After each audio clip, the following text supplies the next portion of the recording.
Quiero saludar a María Llanes, a la doctora María Llanes, presidenta de la Red de Sociedades Científicas Médicas Venezolanas. Bienvenida a la tarde. Doctora Llanes, yo quisiera comenzar por esa frase que ha hecho tanto ruido en relación a esa solicitud que se hiciera ayer de declarar una emergencia humanitaria. Ok, muchísimas gracias por la invitación a tu programa. Bueno, es lógico que en la petición de emergencia humanitaria tiene mucha base, mucho sustento de haberla solicitado, porque la crisis de salud por la cual estamos atravesando el país no tiene precedentes.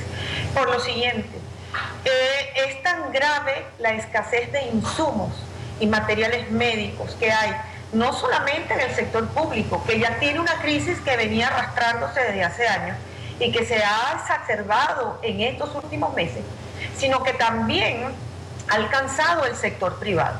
Y esa escasez de insumos está a la vez sustentada, y Dania, por informes de los cuales disponemos de la Asociación Venezolana de Distribuidores de Equipos Médicos Odontológicos La FINE, porque como usted sabe, el 90% de los equipos y materiales médicos son importados.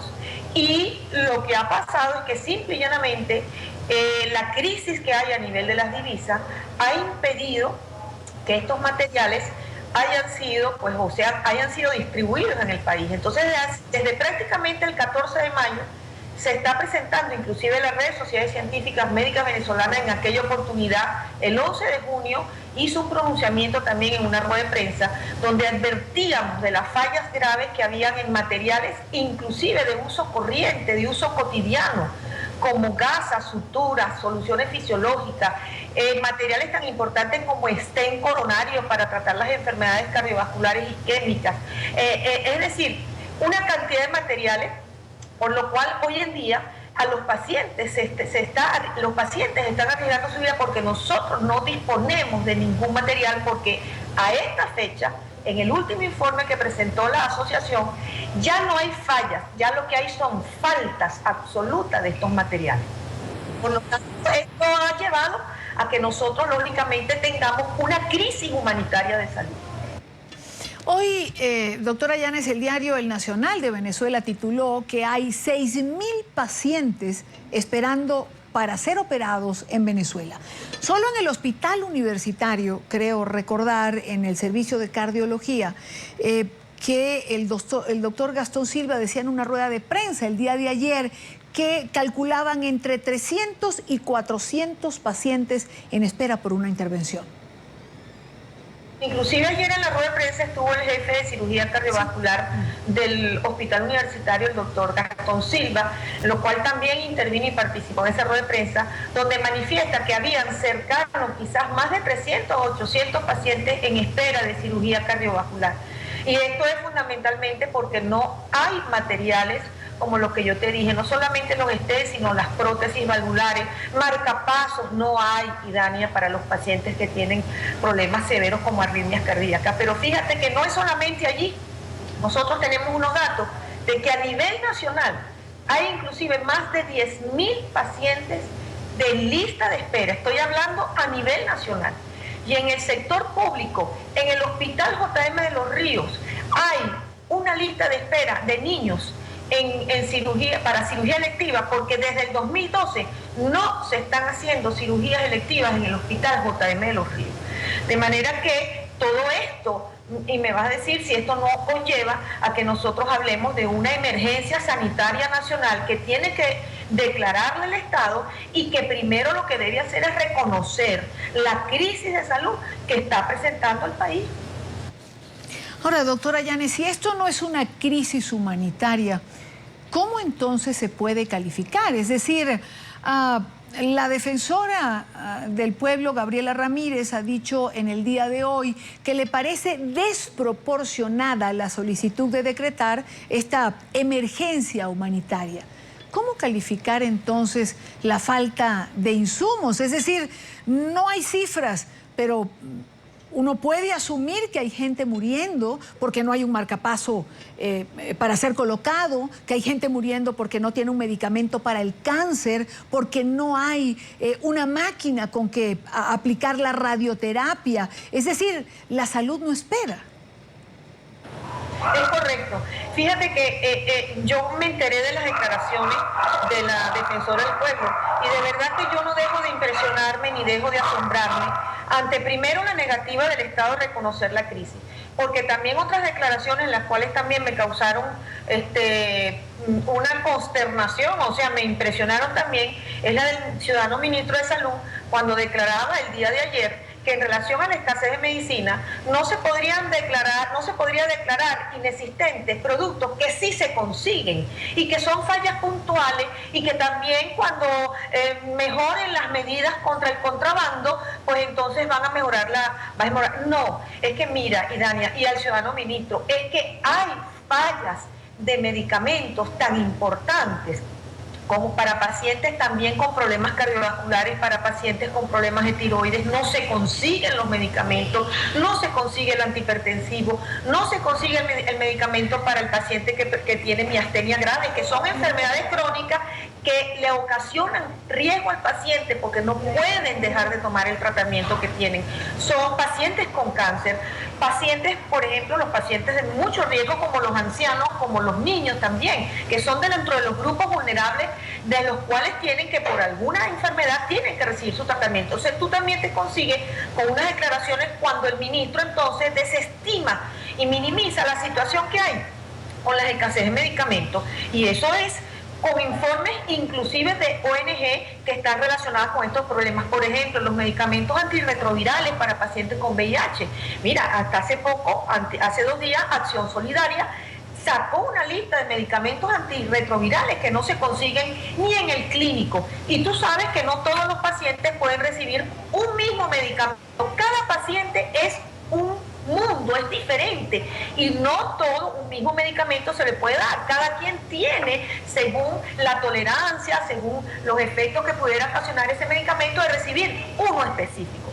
Entonces te consigues con estas dos reacciones de las autoridades del Estado, tanto la defensora como el ministro de Salud, donde entonces lo que nosotros vemos con asombro es que no reconocen la crisis de salud, no quieren reconocer o simple y llanamente no tienen cómo solucionar la crisis que estamos atravesando. Y esto de verdad que si no se soluciona, si esto no se soluciona en corto plazo, digamos en muy corto plazo, porque esto, como tú dices, la salud es el día a día, la salud es todo el momento, un tiempo que se pierda, se arriesga la vida de un paciente. Y como tú preguntaste, no tenemos el registro de personas que han fallecido, cosa que pudiéramos pensar que lógicamente ha pasado, pero solamente yo te diría que un solo paciente que fallezca, un solo paciente que fallezca por escasez de insumos, por esta situación es sumamente grave. Para nosotros es demasiado importante y lógicamente para el Estado debe ser también demasiado, pero mucho más grave, porque el Estado es el que tiene, es el garante de dar el derecho a la salud, que es el derecho a la vida, y es el principal derecho humano, el derecho humano más sagrado que tiene toda persona. Doctora Yanes, sabemos que clínicas privadas tan importantes en Venezuela como la Metropolitana, por ejemplo, que es una clínica de referencia ubicada en la capital venezolana, y clínicas pequeñas han reducido el número de operaciones selectivas para, de alguna manera, hacer rendir el material que tienen. Le pregunto concretamente, en el aquí y el ahora, con la escasez de insumos médicos, ¿cuánto tiempo le queda al sistema de salud venezolano, hablando de privados y públicos? Si no hay una solución a corto plazo, si no dan la liquidación de las divisas que son importantes y necesarias para la importación de estos materiales, yo creo que es muy poco tiempo. En algunos se ha dicho que dentro de 15 días ya se acabó el stock de estos materiales, o inclusive en el último trimestre podríamos hablar ya de un colapso a nivel de salud pública y privada. Hace 10 años atrás, muchísimos pacientes del Caribe, de América Latina, iban a Venezuela a ser operados por médicos venezolanos y a ser tratados en clínicas venezolanas. La medicina en Venezuela era una medicina de referencia en la región. Después de yo escucharla, le pregunto, ¿cuánto ha retrocedido la medicina en Venezuela por la crisis actual?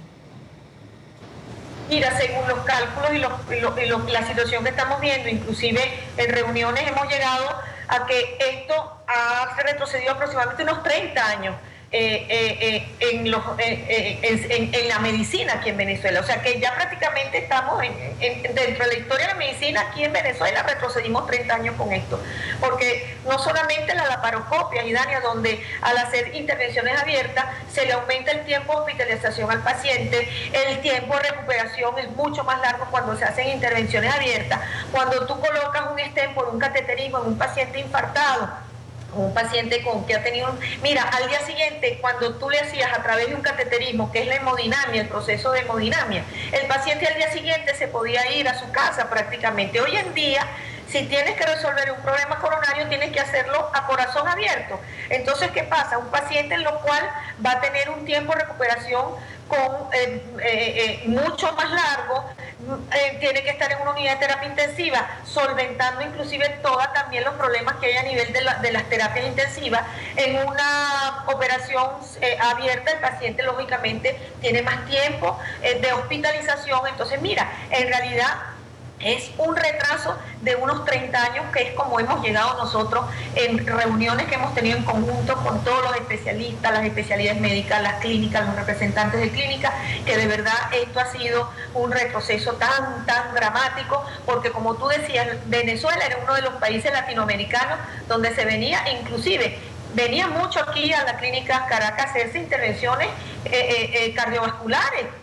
Y en otras clínicas era un ejemplo, pues Venezuela en ese tiempo. Lastimosamente, Dania, si esto no se soluciona, si no hay un cambio en el cual pues esto se transforme nuevamente en como éramos, yo creo que la tristeza que tenemos, porque no solamente se está afectando esto, es que se está afectando también las actualizaciones de los médicos, la formación académica de los médicos que están estudiando su posgrado, están emigrando médicos jóvenes recién graduados, en un 60% se van fuera del país, porque lógicamente aquí no están las condiciones, no hay las condiciones en los hospitales para inclusive no solamente atender al paciente, que es lo primero que tenemos nosotros en el norte nuestro como médicos, sino que también lógicamente los que se forman en los centros, en los posgrados, no tienen las herramientas. Entonces lógicamente también hay una afectación en todo, en lo académico, en lo científico, en lo docente y lo más importante, en la atención médica al paciente.